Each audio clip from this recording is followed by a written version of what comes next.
Remercie Madame Frazier de l'information qu'elle nous a présentée. Doy ahora la palabra a la señora Catherine. Je donne la parole à Catherine Russell. Vous avez la parole. Excellencies, good morning. Thank you. Merci à la Colombie et à l'ambassadrice Zalabata d'avoir convoqué ce débat important. Merci à la représentante spéciale du secrétaire général pour les enfants et les conflits armés, Madame Fraser, le représentant de la société civile, de leurs exposés. Excellence, une école, un hôpital, un puits ne devrait jamais être un champ de bataille et aucun enfant ne devrait se demander si aller à l'école pourrait être un acte mortel. Et pourtant, pour des millions d'enfants qui vivent en situation de conflit, c'est exactement leur réalité au quotidien. Le dernier rapport du secrétaire général sur les enfants et les conflits armés documente 38 558 violations graves vérifiées contre des enfants en 2025. Et derrière ce chiffre, il y a des enfants qui sont estropiés, tués, recrutés, utilisés par des formes armées, par des groupes armés, enlevés, assujettis à de la violence sexuelle, sans accès à l'assistance humanitaire, sans éducation, santé ou moyens de protection. Ces chiffres alarmants ne sont que la partie émergée de l'iceberg. Un grand nombre de violations n'ont pas été signalées à cause de l'insécurité, des limites en ce qui concerne l'accès, de la peur de représailles et des défis immenses qu'il y a à signaler les atteintes dans les zones de guerre active. Ces chiffres prouvent bien que les protections pour les enfants sont violées. Le rapport souligne aussi un fait nouveau très troublant. Pour la toute première fois, les forces gouvernementales et les acteurs affiliés sont responsables de la majorité des violations graves contre les enfants, plus que les groupes armés non étatiques. Cette conclusion devrait alarmer chaque État membre représenté dans cette salle du Conseil. Les États ont la responsabilité de défendre les cadres politiques et juridiques qui protègent les enfants, de garantir que leurs forces respectent le droit international et de mener des enquêtes pour que les personnes responsables de ces violations répondent de leurs actes. Nous devons agir urgemment de façon cohérente puisque cette réalité l'exige. Dans mes missions avec l'UNICEF, j'ai rencontré des enfants qui ont fui leur communauté, leur foyer à cause des conflits, des enfants qui ont vu leurs familles tuées, leurs amis, leurs voisins, des jeunes filles qui ont été assujetties à des violences sexuelles sans nom de la part d'acteurs armés. Leur vécu nous rappelle que chaque violation vérifiée dans ce rapport représente un enfant dont la sûreté, la dignité et l'avenir ont été profondément compromis.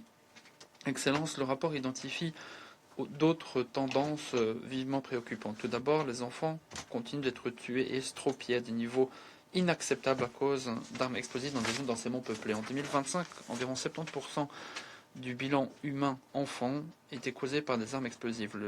Les nombres les plus élevés ont été vérifiés en Ukraine, en Afghanistan, au Myanmar, en Israël et dans l'État de Palestine et au Liban.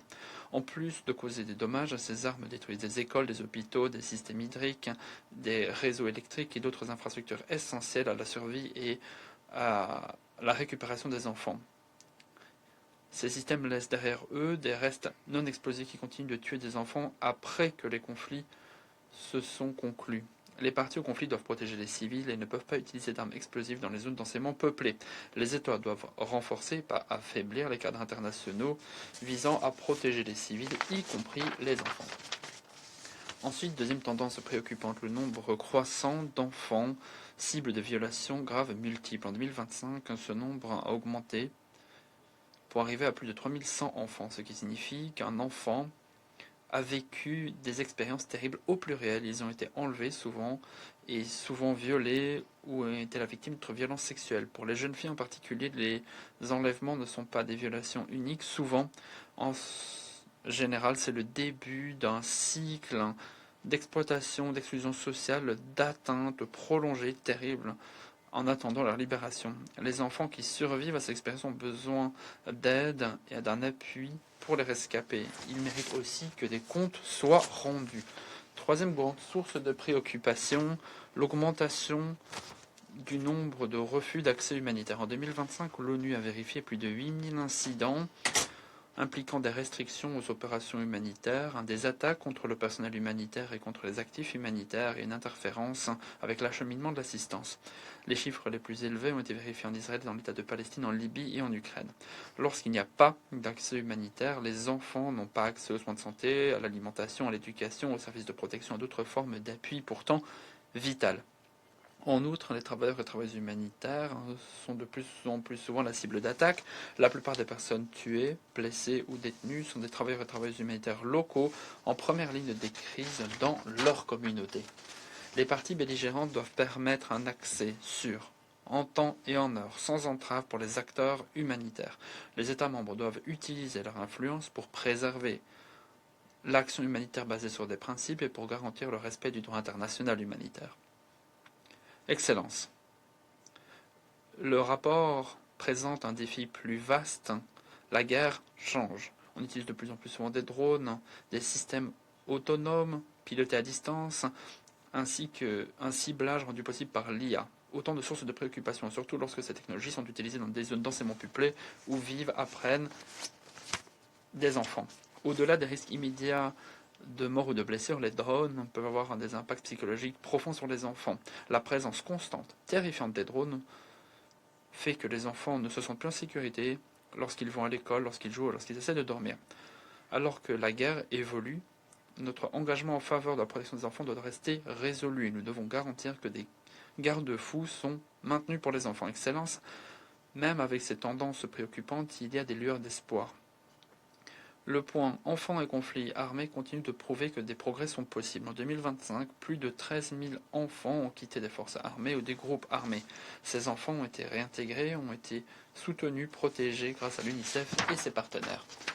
Les gouvernements et les groupes armés non étatiques ont collaboré avec l'ONU, ont négocié des engagements, ont mis en œuvre des mesures de prévention, ont pris des mesures pour libérer des enfants et pour éviter toute violation future. En Colombie, par exemple, le gouvernement a renforcé les mesures de protection contre le recrutement et le recours, la violence sexuelle et des attaques ayant des effets sur l'éducation.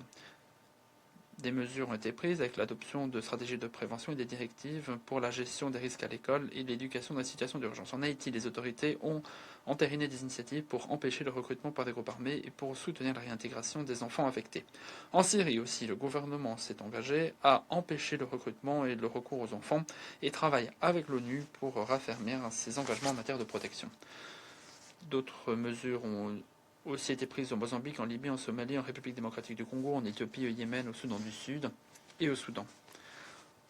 Ces exemples nous rappellent bien que le cadre enfants et conflits armés fonctionne lorsqu'il y a une bonne volonté politique, lorsqu'il y a un engagement de tous les instants et lorsque les humanitaires ont suffisamment d'appui, d'accès et sont protégés comme il se doit. Excellence, j'aimerais conclure avec 6 recommandations. Tout d'abord, les États membres doivent utiliser leur influence pour garantir que toutes les parties belligérantes respectent leurs obligations, respectent le droit international humain et le droit international des droits de l'homme. À la lumière des informations figurant dans le rapport, personne ne peut faire l'autruche quant à l'impact de la guerre sur les enfants. Ensuite, les formes d'appui militaire, politique, financier devraient être informées sur la base d'une évaluation des risques pour les enfants. Lorsqu'il y a des risques, l'appui devrait s'accompagner de mesures concrètes pour éviter, atténuer et régler les dommages. Les États devraient aussi éviter de transférer des armes lorsqu'il existe un risque clair d'utilisation pour commettre ou permettre des violations graves contre les enfants.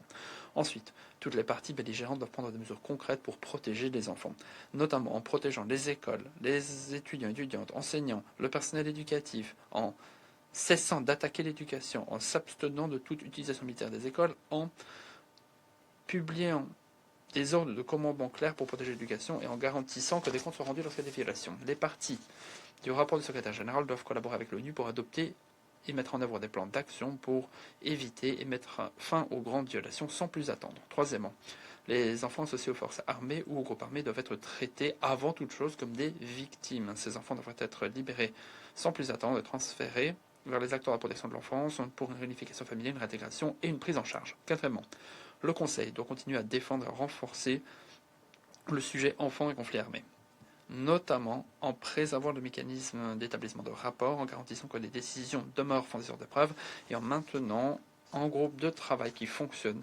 totalement et en utilisant tous les outils à sa disposition pour enjoindre les parties à protéger les enfants tout en respectant ce point de l'ordre du jour. Ensuite, les États membres doivent préserver l'action humanitaire. C'est le 5e point.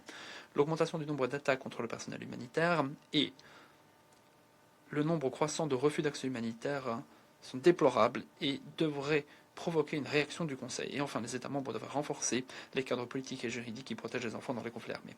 Pour ce faire, il faut un engagement de tous les instants face aux traités qui ont permis de réduire les dommages civils, notamment la Convention sur l'interdiction des mines antipersonnelles, la Convention sur les munitions à sous-munitions, avec notamment un appui en faveur d'un large éventail d'instruments internationaux qui protègent les enfants, notamment la déclaration sur les écoles sûres, la déclaration politique sur l'utilisation des armes explosives dans les zones densément peuplées, les principes de Paris, les principes de Vancouver, la déclaration sur la protection du personnel humanitaire aussi. Excellence. Les enfants se heurtent à des niveaux sans précédent de dommages lors des conflits, et le point enfants et conflits armés exige un appui politique et financier solide. Les coupes budgétaires affaiblissent la protection de l'enfance alors que les besoins augmentent, ce qui réduit l'appui aux enfants touchés par les grandes violences, notamment pour la réunification familiale, l'appui psychosocial et sanitaire, les services de réintégration, la prise en charge prenant en compte le statut des rescapés, l'accès à l'éducation et aux soins de santé. La protection de l'enfance ne peut pas être une préoccupation secondaire de la paix et de la sécurité. La protection de l'enfance est un élément central. Excellence, je vous l'ai dit par le passé, les enfants ne commencent pas les guerres et ne peuvent rien faire pour les arrêter. Ils meurent, ils souffrent et ils portent les balafres des guerres pendant des décennies. Nous leur devons un meilleur avenir, nous leur devons un avenir où la guerre est laissée aux combattants, où les enfants peuvent grandir, apprendre, rêver en paix. Est-ce que c'est trop vous demander ? Je vous remercie.